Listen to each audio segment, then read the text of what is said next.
지난밤도 하나님 은혜 가운데 거하게 하시고 새날을 맞이하게 해주심을 감사드립니다. 주님께서 날마다 우리의 길과 진리와 생명이 되어주심을 저희들이 깨닫게 하여 주시고, 이 아침도 주님의 말씀을 깨닫고 언제나 저희들을 사랑하시고 푸른 초장과 실만한 물가로 인도하시기를 원하시는 주님의 말씀을 따라가게 하시옵소서. 예수님의 이름으로 기도드립니다. 아멘. 오늘 말씀 누가복음 20장입니다. 누가복음 20장 1절부터 18절까지 합독하겠습니다. 누가복음 20장 1절에서 18절까지입니다.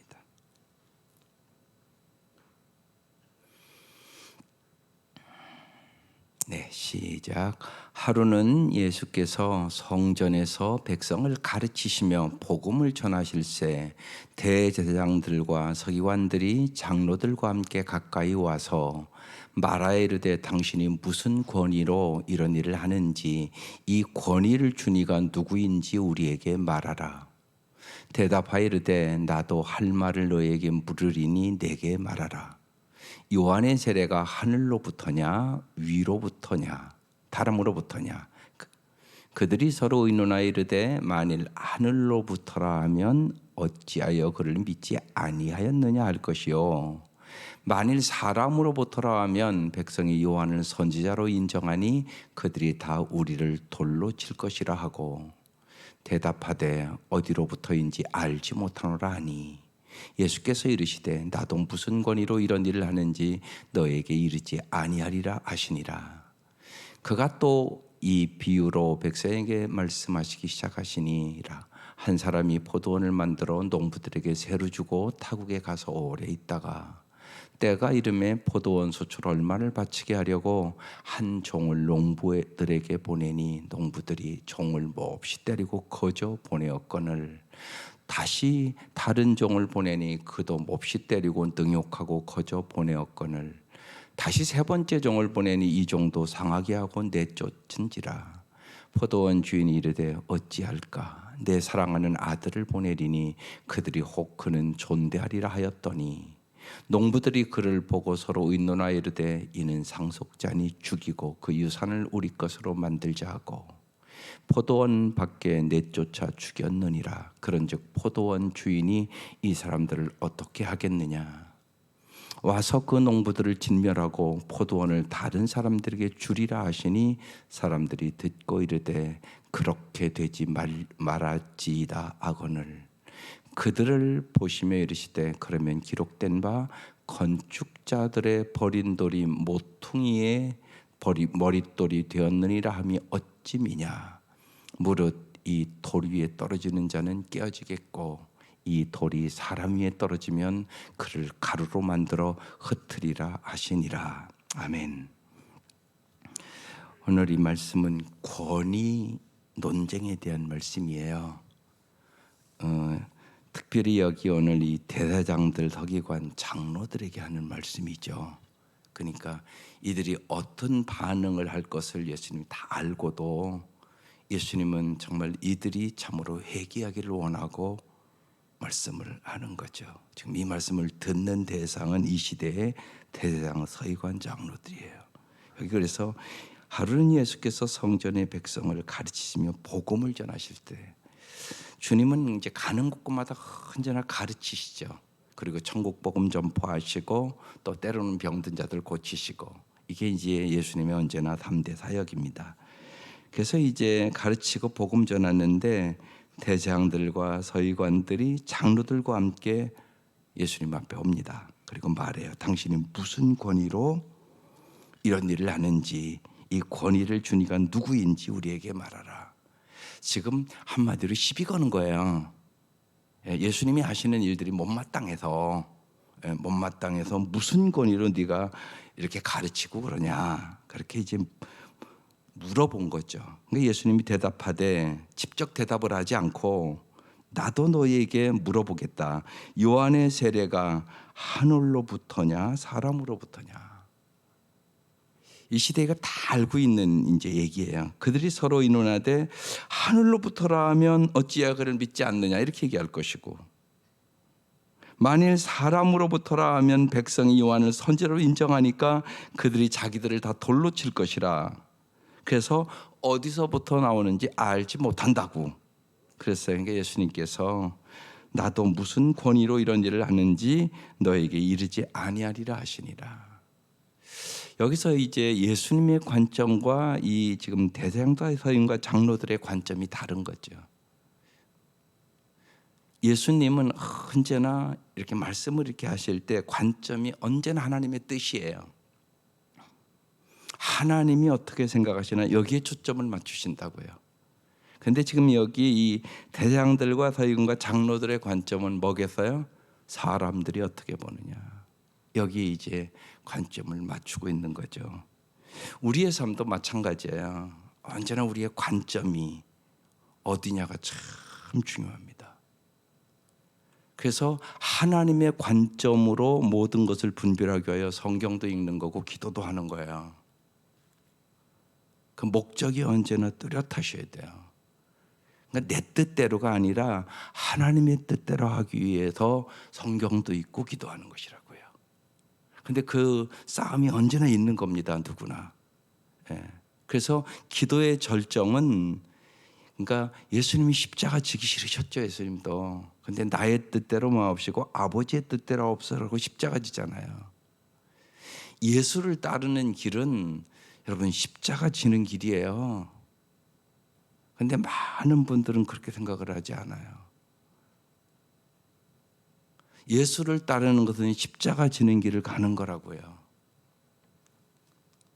근데 그렇지 않거든요. 자기 유익, 자기 편리, 자기 욕심, 이기주의를 따라간단 말이에요. 그래서 성경적인 기준이 아니라 자기 기준에 자꾸 하나님 맞춰달라고 얘기한단 말이에요. 그래서 언제나 하나님의 말씀이 우리의 기준이어야 돼요. 하나님의 말씀이. 그래서 말씀에 비추어서 옳다면 언제나 수용하는 거예요. 우리가 가정교회 하면서 아주 기본 규칙 여기다 써놨잖아요. 게시판에다. 성경이 하라면 하고 성경이 하지 말라 그러면 안 한다. 이게 뚜렷하셔야 돼요. 여러분의 삶도 마찬가지예요. 주님의 말씀이 반드시 우리에게 승리를 주기 때문에 그래요. 그리고 주님은 성경대로 반드시 한단 말이에요. 근데 지금 이 대제사장과 서기관과 장로들이 이들이 이제 예수님 십자가에 못 박아 죽이잖아요. 이들은 동기 자체가 이기적인 동기예요. 그리고 자기 중심적인 낙오를 하고 있어요. 그래서 신앙생활은 우리가 다 자기 중심적이죠. 그런데 하나님 중심적인 사고로 자꾸만 바꿔가는 거예요. 하나님이 그래서 어떻게 생각하실까? 하나님이라면 이 일을 어떻게 하실까? 성경은 뭐라고 얘기하실까? 조지 밀러는 평생 5만 번 이상 기도응답을 받았어요. 어떻게 그렇게 많은 기도응답을 받았을까요? 조지 밀러는 언제나 어떤 문제가 이렇게 생기면 꼭 하나님은 뭐라고 말씀하시나 자기 문제를 가지고 하나님 말씀에서 찾았어요. 그리고 언제나 말씀을 꼭 붙잡고 기도했어요. 주님이 분명히 요한복음 15장에 얘기하잖아요. 너희가 내 안에 거하고 내 말이 너희 안에 거하면 무엇이든지 원하는 대로 구하라. 그리하면 이루리라. 그래서 언제나 말씀 중심으로 그렇게 평생을, 그래서 사람 앞에 가서 한 번도 요구한 적이 없어요. 평생을요. 고아 몇천 명 먹이면서도. 그러니까 하나님을 전적으로 신뢰한 거죠. 하나님이 정말로 전능하신 분임을, 하나님이 원하시면 반드시 줄 수 있음을 믿었던 거죠. 그래서 고아 몇천 명을 그는 잘 인간에게 가서 구걸하듯이 뭐 도와달라고 이런 적이 한 번도 없어요. 내일 당장 먹을 것이 애들 없는데 그는 밤이 새도록 기도했어요. 그러면 언제나 하나님이 공급해 주셨어요. 이런 신뢰가 우리에게도 필요한 거죠. 여러분, 그게 참 중요해요. 예. 믿음이 없으면 목사들도 그래요. 자꾸 쉬운 얘기로 여기저기 후원 받으려고 구걸하듯이 하거든요. 그러면 영적인 권위가 사라져버려요. 그러니까 하나님을 전적으로 의지하는 자들, 정말 하나님이 나의 아버지, 우린 하나님의 자녀. 육신의 아버지도요, 풍족하고 그러면 너희가 악할지라도 자녀에게 좋은 것을 줄 줄 알거든. 하늘에 계신 너희 아버지께서, 전능하신 아버지께서, 사랑의 아버지께서, 참으로 좋으신 아버지께서 주시지 않겠느냐? 이렇게 성경에 마태복음 7장에 써 있단 말이에요. 그러니까 말씀을 전적으로 신뢰하는 믿음을 달라고 기도하세요. 특별히 어려울 때 우리가 하나님을 전적으로 의지하며 하나님을 경험하는 삶을 살아가야 돼요. 내 힘으로 할 수 없어서 하나님 앞에 기도하는 거잖아요. 내 힘으로 할 수 있으면 뭐하러 기도하겠어요? 우리가 기도한다는 얘기는 이걸 전제하는 거예요. 하나님 정말 내 힘으로 잘할 수가 없어서 하나님이 꼭 도와주셔야 내가 잘할 수 있어서 주님 앞에 기도합니다. 하늘의 지혜를 주시고 하늘의 능력을 주시고 성령으로 말미암아 하나님의 사랑을 부어 주옵소서. 일을 잘하는 것도 중요하지만 더 중요한 것은 언제나 그 마음가짐이에요. 그래서 고린도전서 13장은 사랑 없이 하는 것은 아무 의미가 없다고 그러잖아요. 일 열심히 하다가 싸우는 사람들 참 많아요.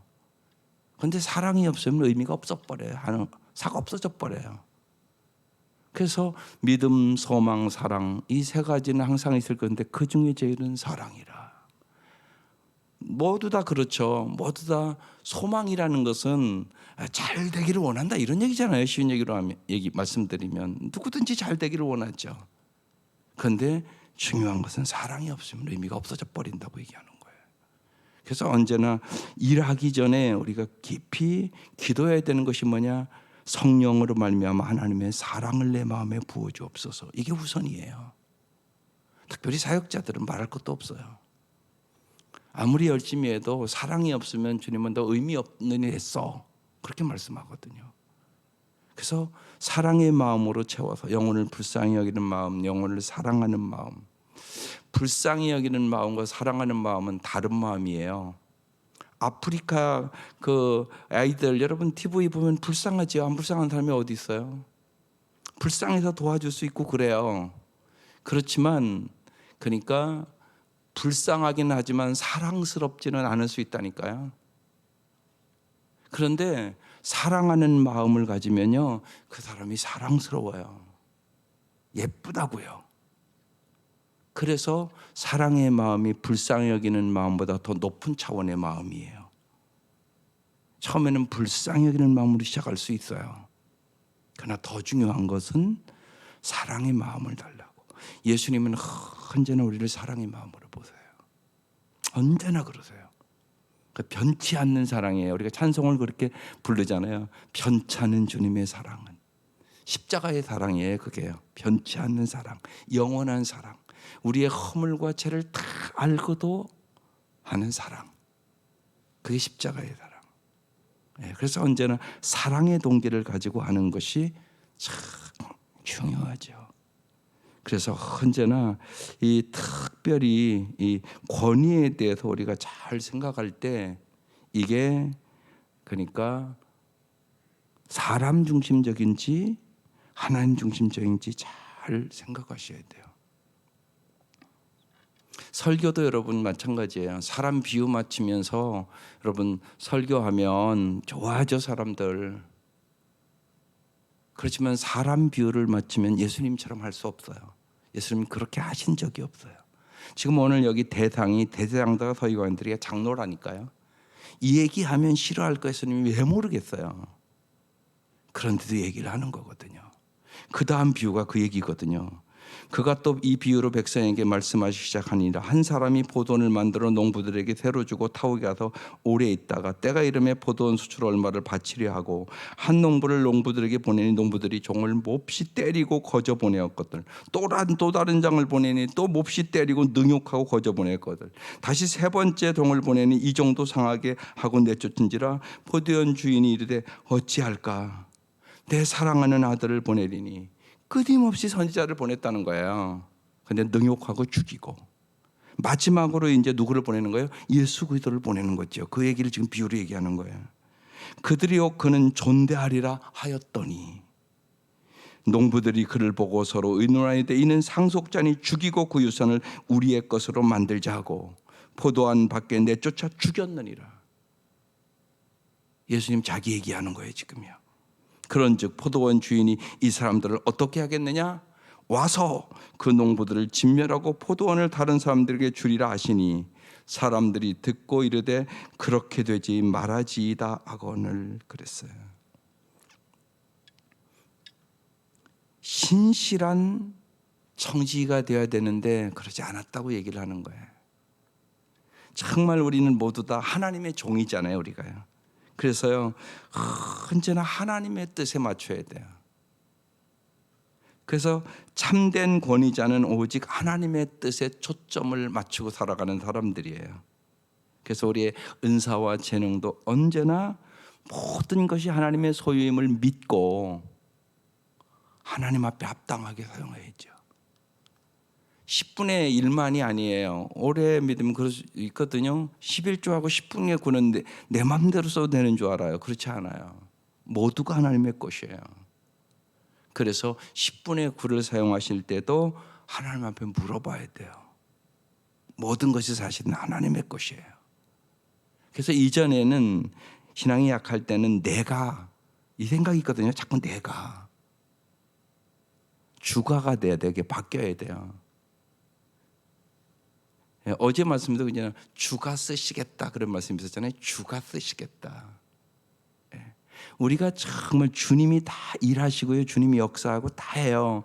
내가 안 하면 못 하나요? 주님이 절대 그렇지 않아요. 주님이 다 하실 수 있어요. 그게 성경 얘기잖아요.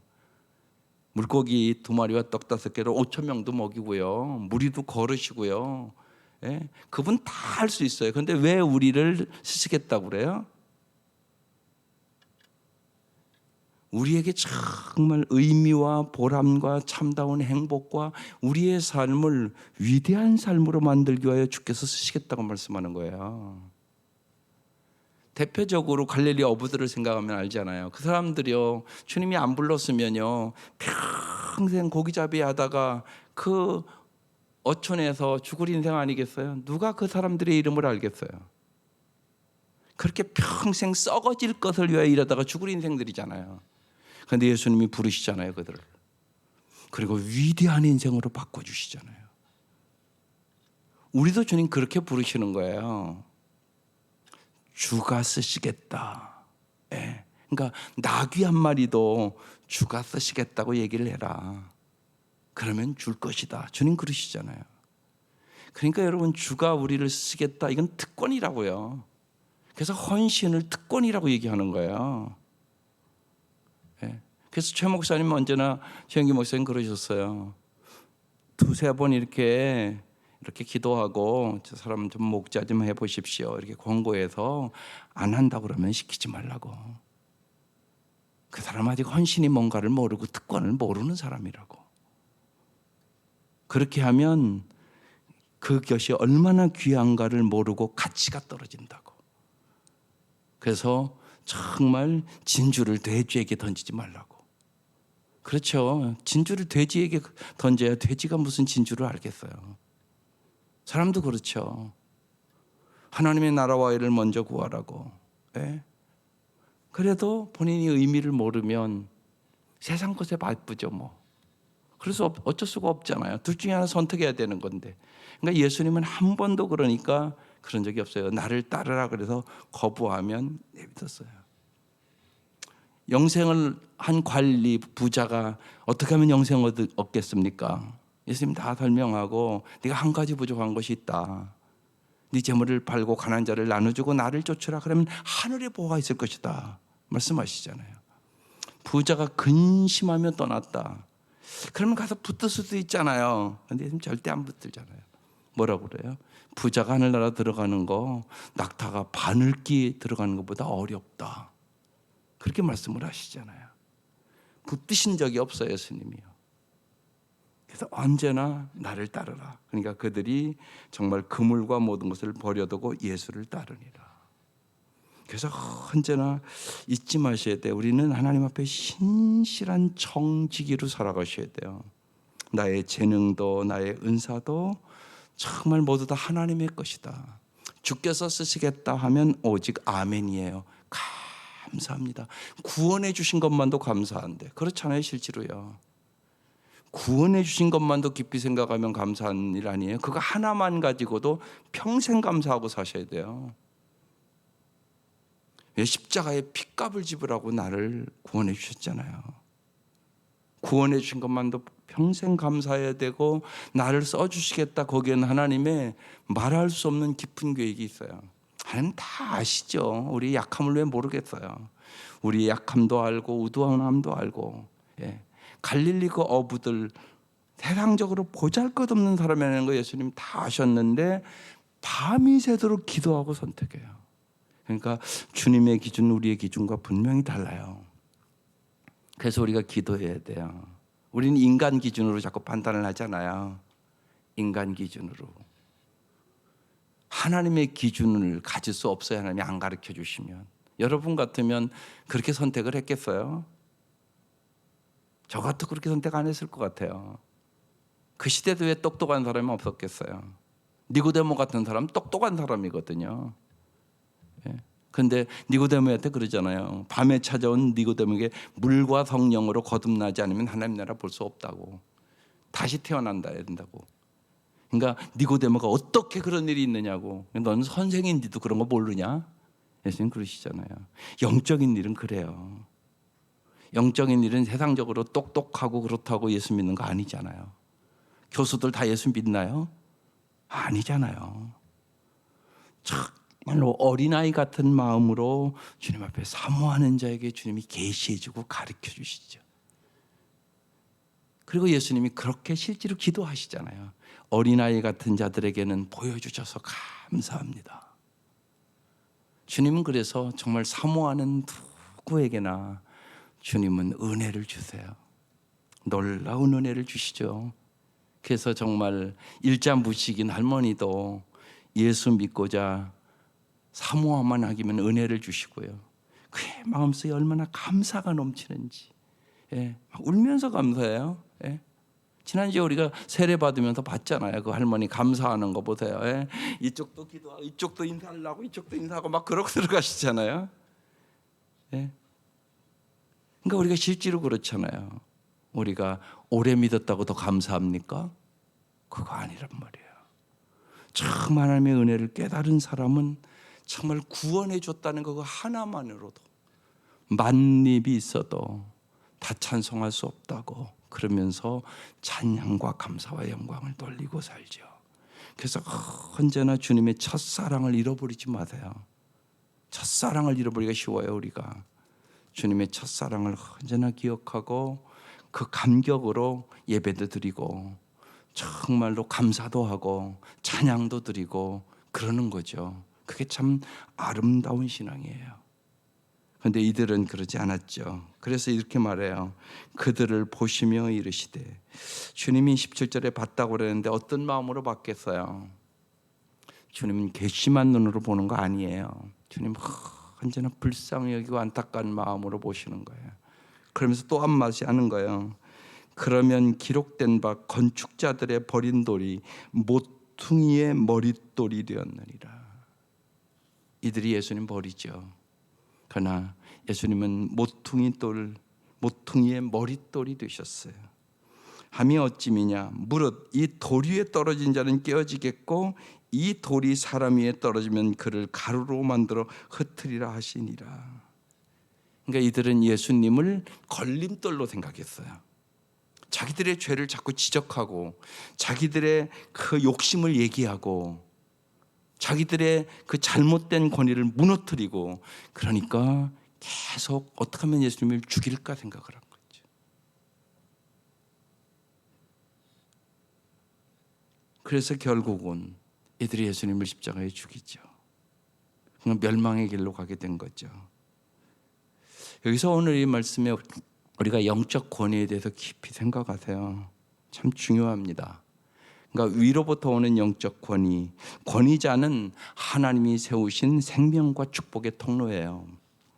그래서 이렇게 설명합니다. 영적 권위를 깊이 공부해 보면, 그러니까 영적 권위는 우산과 같다. 우리가 비 오면 우산을 쓰잖아요. 사탄이 여러분 언제나 우는 사자같이 삼킬자를 쳤습니다. 그래서 영적 권위자를 통하여 여러분이 보호를 받는 거예요. 우승과 같다. 그래서 권위자는 축복의 통로예요. 참 중요합니다.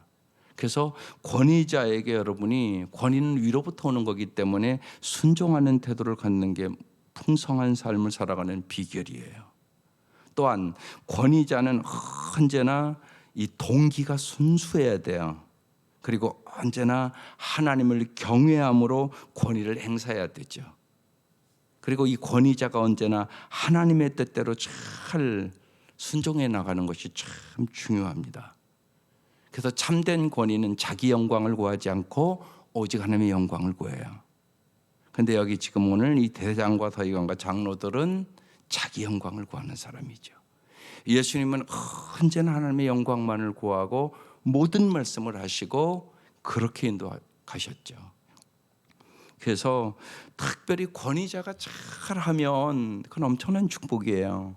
그런데 우리가 신앙생활 하다 보면 이제 권위자에 대해서 못마땅한 일이 있을 수 있어요.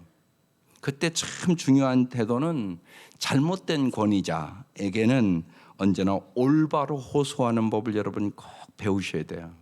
그래서 이전에 우리가 하나님을 경외하는 마음, 그 세겹줄 할 때도 그 권위에 대해서 한 10가지 쫙 나왔었어요.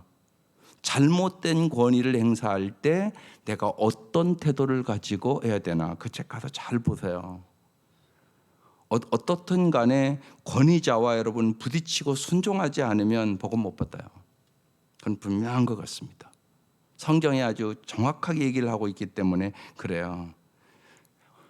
언제나 하나님의 말씀에 순종하라는 그 말씀을 무시하고 삶의 판단의 기준을 자신에게 두고 자기중심적으로 살아가면 하나님이 주시는 복을 얻을 수가 없어요. 그래서 언제나 어디 군에 가든지 권위자가 있잖아요. 일단은 가정의 권위자, 부모가 있거든요. 애들 반드시 부모에게 순종하는 법을 가르치셔야 돼요. 그래야 복을 받아요. 어느 곳에 가든 직장에도 상사가 있잖아요. 근데 좋은 상사만 있는 거 아니거든요. 까다로운 상사도 있고 어려운 상사도 있죠. 그때도 내가 어떻게 순종하는 태도를 가지고 저 상사를 하나님 앞에 기도하며 변화시킬 수 있을까? 이 생각 가져야 돼요. 교회도 마찬가지고요. 어느 곳에 가든지 반드시 권위자가 있어요. 그 권위자에게 내가 어떻게 잘 순종의 태도를 가지고 살아갈 수 있을까? 또한 저 사람이 저런 것은 올바른 것이 아니다 그럴 때는 하나님 앞에 기도하면서 올바른 태도를 가지고 정말로 하나님이 변화시키는 것을 볼 줄 알아야 돼요. 하나님은 변화시킬 수 있다. 예. 그러니까 내가 해야 될 일은 여러분 가정에서도 아내들은요, 남편에게 순종하는 태도를 일단 가져야 돼요. 그 태도를 안 가지면 남편 못 변화시켜요. 왜? 당신이 하나님의 말씀에 순종하지 않는 사람이에요. 순종하여 역사가 있게 되는 것입니다. 반드시 그런 것이에요. 그래서 오늘 참된 권위는 언제나 하나님으로부터 오는 거예요. 예. 그래서 권위에 대한 얘기들을 잘 아시고 언제나 탐심과 이기심 때문에 오늘 여기 대제사장들과 서기관과 장로들처럼 예수님을 부정하지 않도록, 주님의 말씀을 부정하지 않도록 언제나 예수님과 함께 동행하는 삶을 살아갈 수 있기를 주의 이름으로 축원합니다. 기도드리겠습니다. 하나님 아버지, 하나님께서 우리의 가정과 또 교회와 우리의 직장과 이 나라에서 언제나 권위자를 두고 참으로 질서 있는 삶을 살기를 원하신 하나님, 간절히 원하옵는 것은 주님께서 특별히 권위자를 위하여 저희들이 언제나 기도할 수 있도록 도와주셔서 참으로 이 국가와 민족과 교회와 직장과 우리의 가정이 참으로 아름다운 질서를 가지고 하나님의 뜻대로 살아갈 수 있도록 인도하여 주옵소서. 우리에게 특별히 하나님 성경을 주셨는데 성경의 말씀대로 날마다 나를 쳐서 복종시킬 수 있도록 도와주시고, 나는 죽고 예수로 사는 참된 권위에 복종하는 삶을 살아갈 수 있도록 축복하여 주옵소서. 이 아침도 주님께서 우리의 간절한 기도를 응답하여 주시고, 가정마다 하나님께서 언제나 살아계시고 상 주시고 필요한 것들을 얼마나 풍성하게 공급하시는지 경험하며 살아갈 수 있도록 인도하여 주옵소서. 예수님 이름으로 기도드립니다. 아멘. 오늘 찬송은 천지에 있는 이름 중 80장입니다.